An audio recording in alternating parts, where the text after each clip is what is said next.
Não é porque é o meu ministério, ou seja, o uso da palavra, pregação, ensino, aconselhamento, a evangelização, né, é a ferramenta que Deus me deu. Não é por causa disso que eu estou enfatizando isso. Não, porque as Escrituras, a palavra de Deus, o próprio Deus, entendo eu, que Ele quer que a gente dê a importância que a sua palavra tem. Né? É sobre a sua palavra que Ele vela sobre suas promessas. É a palavra de Deus que fez tudo que existe passar a existir.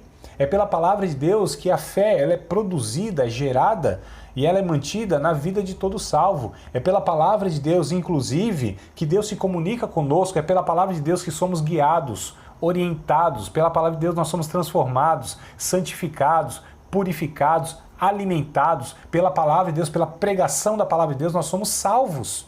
É a palavra de Deus que permanece para todo sempre, amados. É a palavra de Deus empenhada, que não pode voltar atrás e que o inferno respeita, porque é a autoridade máxima. Por ela, os mundos foram criados. Né? Pela palavra de Deus, as pessoas são de fato libertas. Os demônios respeitam a palavra de Deus exposta, porque é a verdade, e a verdade ela liberta, que é a palavra de Deus. E o que nós mais infelizmente temos, né, ou eu tenho percebido na minha experiência de 21 anos aí que sirvo a Cristo, observando e na convivência, que a palavra de Deus, por muitos cristãos, é deixado assim como coisa... é uma coisa assim, mais ou menos. A importância não é tanto, não. E algumas igrejas, comunidades de fé, são fundamentadas no louvor, não é? Em outras coisas, mas não fundamentado no ensino bíblico, no discipulado e na palavra de Deus. Aí a gente já sabe o que vai dar e o que tem por aí, né? Então, aliás, eu quero ler com vocês aqui o capítulo número 8, algumas partes, tá? Então, você está com a Bíblia aberta aí, Neemias capítulo 8, ó, verso 1 em diante. E chegado o 7º mês, estando os filhos de Israel nas cidades, todo o povo se ajuntou como um só homem, na praça diante da porta das águas, e disseram a Esdras, foi o povo que pediu. Não foi lá o pastor, o pregador, o professor que disse, ei, pessoal, vamos estudar um cursinho de teologia? Não foi o professor que falou, vocês, rapaz, se vocês estudarem um cursinho de teologia, se vocês conhecerem a Bíblia, o negócio vai dar uma melhorada, vocês vão ter proveito. Não foi o professor que foi atrás do aluno. Os alunos falaram assim, professor, você não quer ensinar a gente não? Não tem um curso, a gente não pode se organizar pelo menos uma vez na semana. Né? O povo foi pedir para o pregador, pega o microfone, abre a Bíblia e prega para nós. Não foi, amados. Os pregadores, os pastores, os ensinadores, não foi. Partiu do povo. Olha que avivamento. Olha como é a ação do Espírito Santo. Quando as pessoas têm sede pelas Escrituras Sagradas, têm sede pela palavra de Deus. E é o que diz o texto aqui, ó, no verso número 1. Ó. E disseram a Esdras, o escriba, que trouxesse o livro da lei de Moisés que o Senhor tinha ordenado a Israel. Olha só, amados, o povo disse, a gente quer a Bíblia. A gente quer as Escrituras sendo, inclusive, pregada e explicada. A gente não quer ir nenhum falador, não. E a gente não se contenta com... Hoje a gente diz assim, encher linguiça, né? Os pregadores hoje tem esse termozinho, né? Encher linguiça.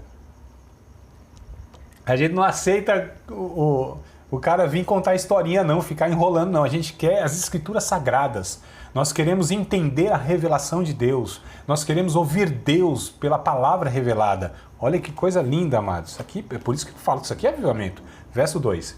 E Esdras, o sacerdote, trouxe o livro perante a congregação, assim de homens como de mulheres, e todos entendidos para ouvirem no primeiro dia do 7º mês. Verso 3. E leu nela, diante da praça, que está diante da porta das águas, desde a alva, isso quer dizer 6 horas da manhã, tá? Até o meio-dia. Veja bem, perante os homens e mulheres e entendidos. E os ouvidos de todo o povo estavam atentos à lei. Irmãos, o povo ficou ouvindo o Esdras pregando a palavra durante 6 horas, ininterrupto. Quer mais? Em pé. A Bíblia vai dizer aqui que não tinha cadeirinha, com almofada, ar-condicionado, né, teclado no fundo, assim, e o Esdras falando, não, tinha esse negócio não, tá certo? A aguinha trazida pelo diácono, tal, não tinha nada disso. Então, assim, no deserto, irmão, das 6 da manhã até ao meio-dia, em pé, ouvindo a lei de Deus. e Esdras expunha a palavra, não tinha revelamento, não tinha visagem, não tinha pirotecnia, não tinha vira pro seu irmão e diz não sei o que para ele, não tinha nada dessas, né? Eu ia falar palhaçada, mas não vou falar não. Já falei? Desculpa aí pela linguagem, viu, irmãos? Desculpa, de vez em quando assim, eu penso alto. Então, olha só, verso 4, vamos continuar aqui na leitura. E Esdras, o escriba, estava sobre um púlpito de madeira que fizeram para aquele fim. Estava em pé junto a ele, à sua mão direita, Matitias e Sema, e Anaías, e Urias, e Uquias, e Mazéias, e à sua mão esquerda, Pedaías, Misael, Malquias e Hassum, e Asbadana, nomes bons, como eu disse aqui, para colocar nos filhos. Zacarias e Mesulão. Ó, se nasceu um meninão assim com uns 4 quilos, pô, põe Mesulão, acho que vai combinar. Então vamos lá, verso de número 5. Não é que vê grandão, né? Tem seu nome assim, né? Mesulão, é bom. Verso 5, tá? E Esdras abriu o livro perante os olhos de todo o povo, porque estava acima de todo o povo. Abrindo ele, todo o povo se pôs em pé. Reverência à palavra. E Esdras louvou ao Senhor, o grande Deus, e todo o povo respondeu, amém, amém. Quer dizer, assim seja, concordamos. Levantando as mãos, inclinaram-se e adoraram ao Senhor com o rosto em terra. Olha que coisa linda. A palavra leva as pessoas à adoração, amados. Adoração simples, né?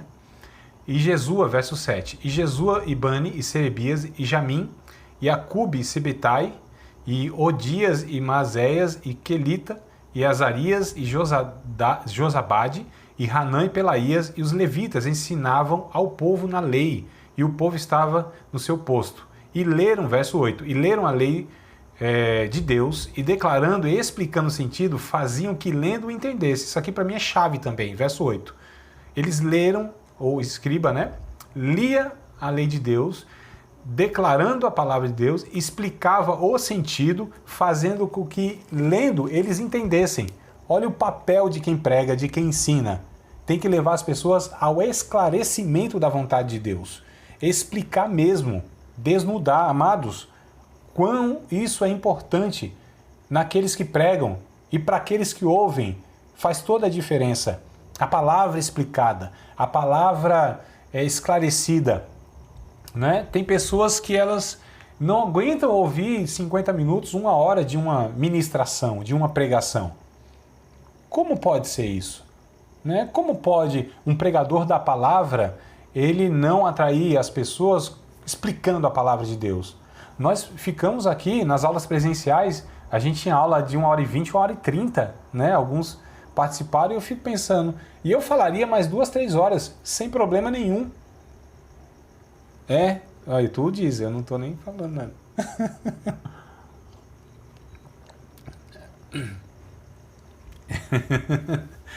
Ainda se gritasse no grito, ou tivesse um conteúdo que fizesse sentido, né, seria até bom. O grande problema...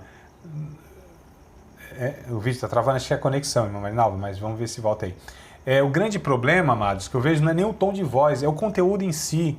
Nós precisamos expor a palavra de Deus, pregar a palavra de Deus. A palavra de Deus, ela se encarrega de fazer o que ela tem que fazer.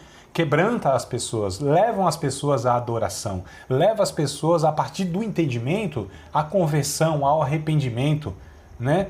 Toda a exposição da palavra deve estar afetando os ouvintes.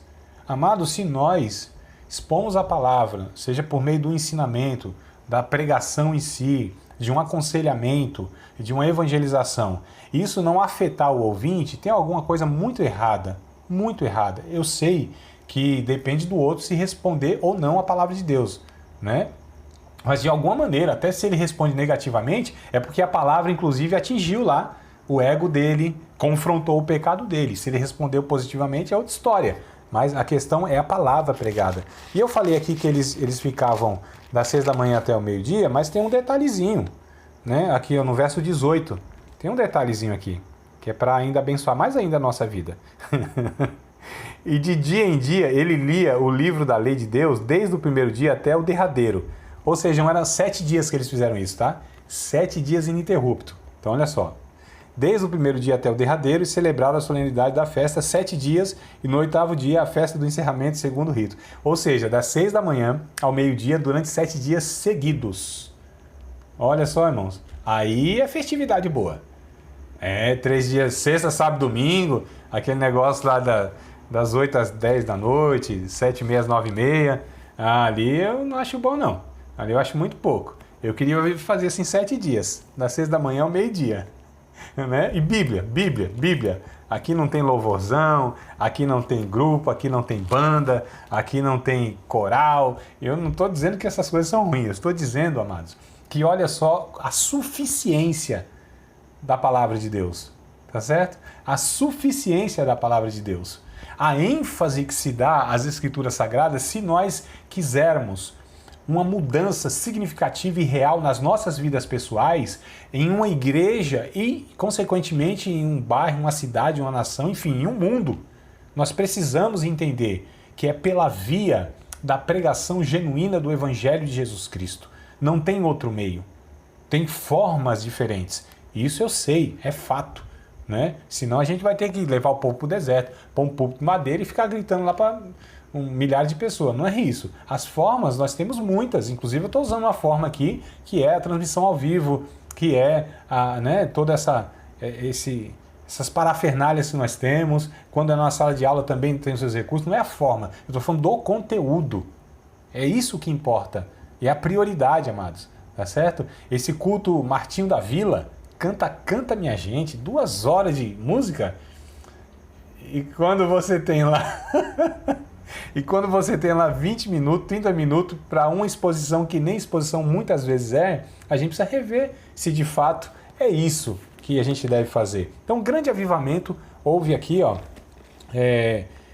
nessa época de Neemias, tá? E aqui houve uma aliança renovada. O povo se arrependeu, o povo chorava, o povo clamava a Deus aqui. E é bem interessante que é aqui onde tem aquele texto, e agora, será que eu vou achar? É aqui mesmo, capítulo 8, verso 10, aquele texto que é bem conhecido, pelo menos eu ouço bastante, né? E às vezes as pessoas nem sabem o contexto, mas o textozinho é frase lá de festividade no final de semana, muitas vezes, né? Que é o verso 10. Disse-lhe mais: ide comei as gorduras e beber as doçuras, e enviai poções aos que não têm nada preparado para si, porque esse dia é consagrado ao Senhor nosso Deus, ou consagrado ao nosso Senhor. Portanto, não vos entristeçais, porque a alegria do Senhor é a vossa força.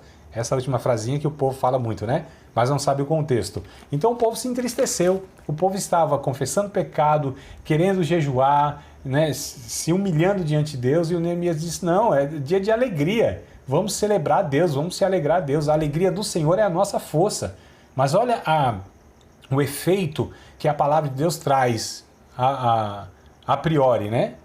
Traz a contrição de coração, o desejo de confessar pecados, a clareza da miséria diante da santidade de Deus que nós estamos, amados. Então, quando um dia eu me lembro, faz um tempo isso aí, eu estava num culto e eu participava de uma igreja onde tinha lá várias igrejas, né? Tem aqui, hoje já, as igrejas que eu participo de uns anos para cá, não tem essa configuração, mas tem lá o tal do altar, né? O púlpito, o altar e a cadeira dos ministros lá, né? Fica lá, muitas igrejas ainda tem esse formato aí.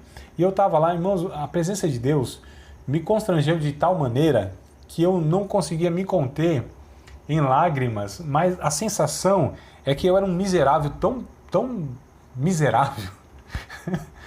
Eu era uma pessoa tão indigna diante daquela santidade de Deus que estava me envolvendo, que uma irmãzinha no final do culto, preocupada comigo: sua irmã, André, Deus vai te dar vitória, eu vou orar por você e tal. Ela pensou que eu estava passando alguma dificuldade, aquelas lágrimas seriam por alguma adversidade da minha vida. Não, era pelo constrangimento da santidade de Deus, amados, né? É a graça de Deus me mostrando que eu sou pecador e miserável diante desse Deus tão santo, e o que me resta me prostrar diante dele, né? E aí que o povo faz isso, e Neemias disse: não, vamos se alegrar, porque o arrependimento, essa tristeza gerada segundo o Espírito Santo, ela traz, na verdade, alegria para a alma e é vida para o espírito, e nos faz caminhar, né, na vida, aí jubilando e celebrando a Deus. Mesmo é um paradoxo, né? A tristeza produzida pelo Espírito Santo é que nos faz feliz.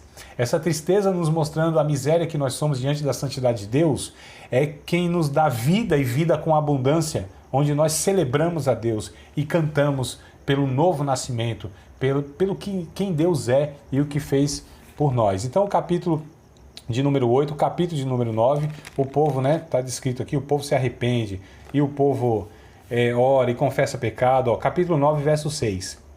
Tu só és, Senhor, tu fizeste o céu dos céus e todo o seu exército, a terra e tudo quanto nela há, os mares e tudo quanto neles há. E tu os guardas em vida a todos, e o exército dos céus te adora. Eles começam a confessar o pecado e exaltar a Deus, e adorar a Deus, e glorificar a Deus, e bendizer a Deus. Amados, isso aqui é adoração pura, onde Deus é o objeto, né, das nossas vozes, onde a gente direciona toda a nossa energia. Aqui não tem pregador que é importante, aqui não tem figura, estrela, aqui os homens somem aqui. O Esdras, o Neemias, esses homens, eles são como os outros mais, né? Sim, pode falar, meu amado.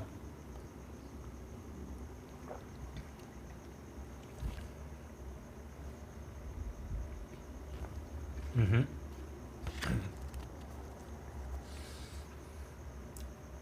Uhum.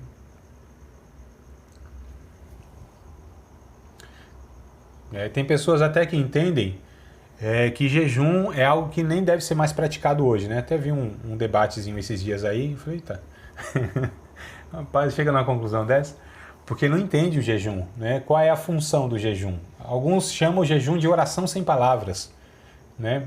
E às vezes não se entende nem a oração, quanto mais o jejum. São coisas bem semelhantes. Tanto uma quanto a outra têm uma finalidade muito parecidas. O jejum, como eu disse, né, alguns dizem que é a oração sem palavras, é onde a gente clama a Deus, mas sem falar nada.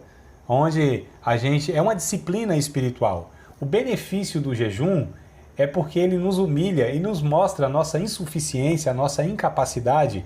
E aí nós nos sujeitamos a Deus, porque se eu fico lá 6 horas, 8 horas, 10 horas sem me alimentar, o meu corpo já mostra a fragilidade, já mostra a minha limitação, a minha debilidade, né? Já mostra que eu sou insuficiente para bancar e manter a minha vida biológica.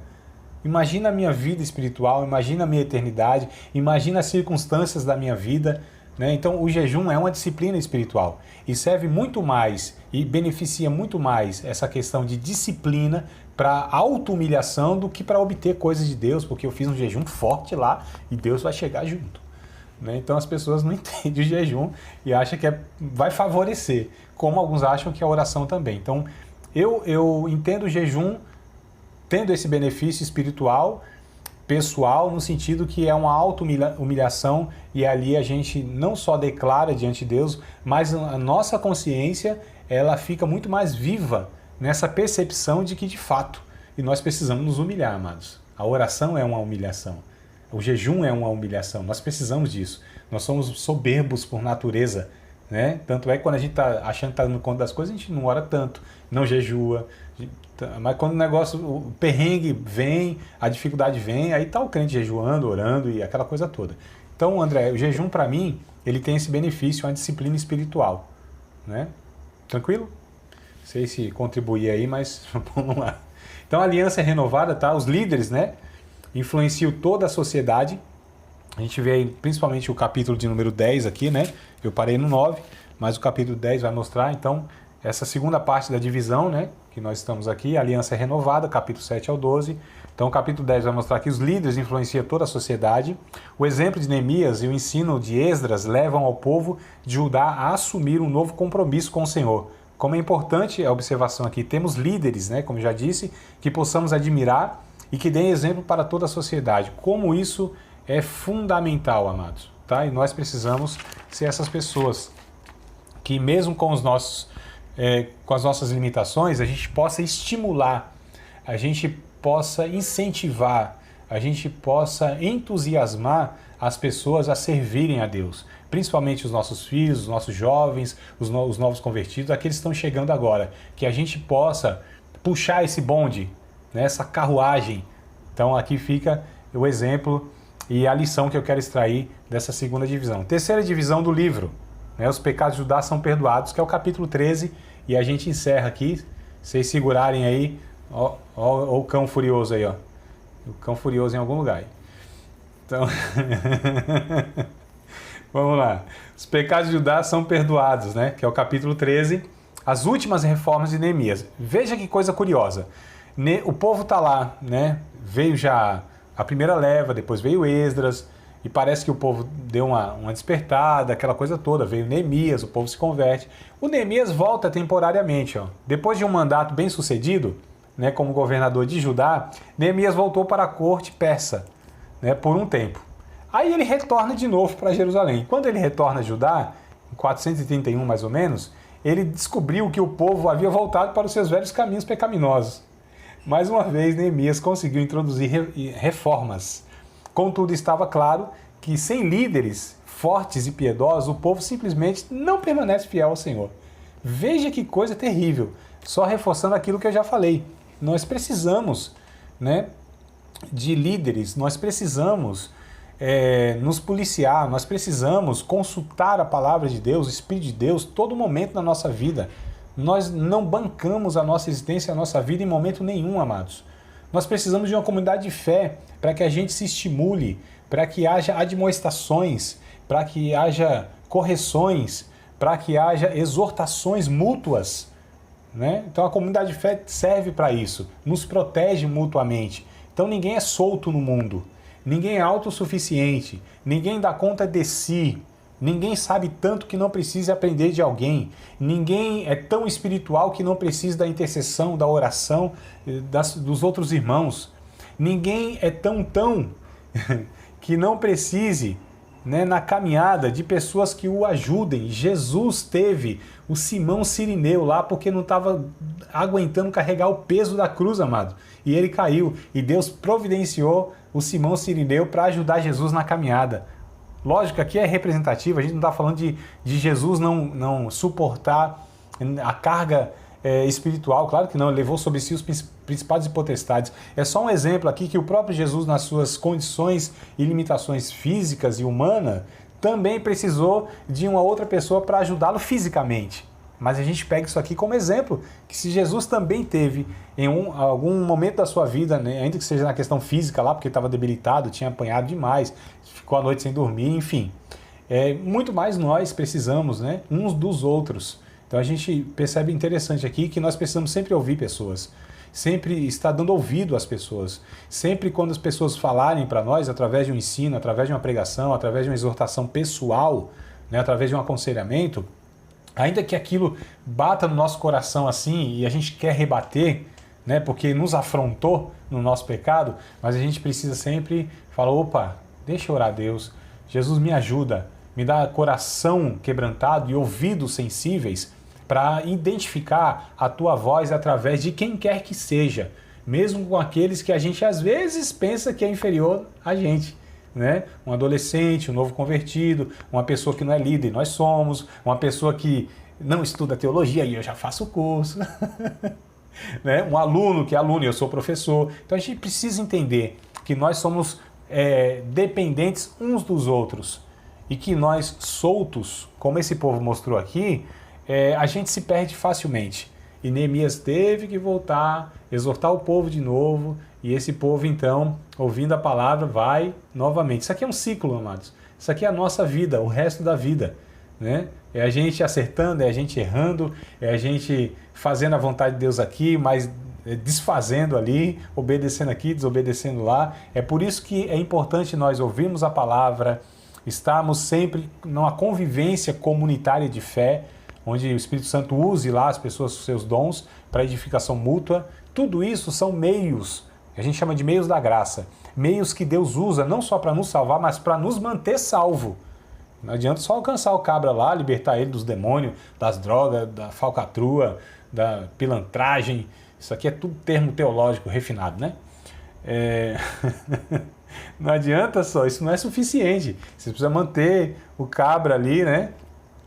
Salvo, sendo transformado, santificado. E aí são os meios que Deus usa. Então a pregação da palavra, o ensino da palavra, a vida de oração, a vida de jejum, a vida de convivência comunitária de fé, o ouvir o Espírito Santo através da boca de muitas pessoas aí, até mesmo de, eu ia falar jegue, mas não é jegue, como que é lá a mula, ouvir, né, através da mula, do galo, da baleia, das pedras, de onde Deus falar, por onde Deus falar, pelos poros de onde Deus falar, a gente ouvir tudo isso, amados. Então eu quero propor aqui, né, para vocês, a gente encerrar observando então a necessidade de nós termos líderes e sermos líderes, como foi Neemias, e essa necessidade de reconstruções na nossa vida, né, já pegando uma questão mais prática, de nós reconstruirmos aqui o que simboliza as proteções da nossa vida, que era aqui o muro para a cidade, mas para a nossa vida pode ser aplicado isso, como a gente ter uma vida de vigilância, entendendo que há inimigos, né, que querem atrapalhar essa construção, que querem, vão dificultar de alguma maneira, mas como Neemias não deu ouvido a esses inimigos, porque eles chamaram, falaram, não, vem congregar conosco. Olha que coisa interessante, ele estava lá na obra do muro reconstruindo, né, ocupado lá na obra, também é uma passagem bem conhecida, né, bem reproduzida, que veio lá, Tobias e Sanbalat, não, vem congregar conosco. Ele disse, não, eu vou deixar essa grande obra e descer daqui, não posso, estou numa grande obra e não posso parar. Então não darmos ouvidos também a pessoas que querem nos tirar do propósito de servir a Deus, de fazer aquilo que Deus nos chamou para fazer especificamente, né? Então essas lições eu acho interessante a gente extrair e aplicar na nossa vida.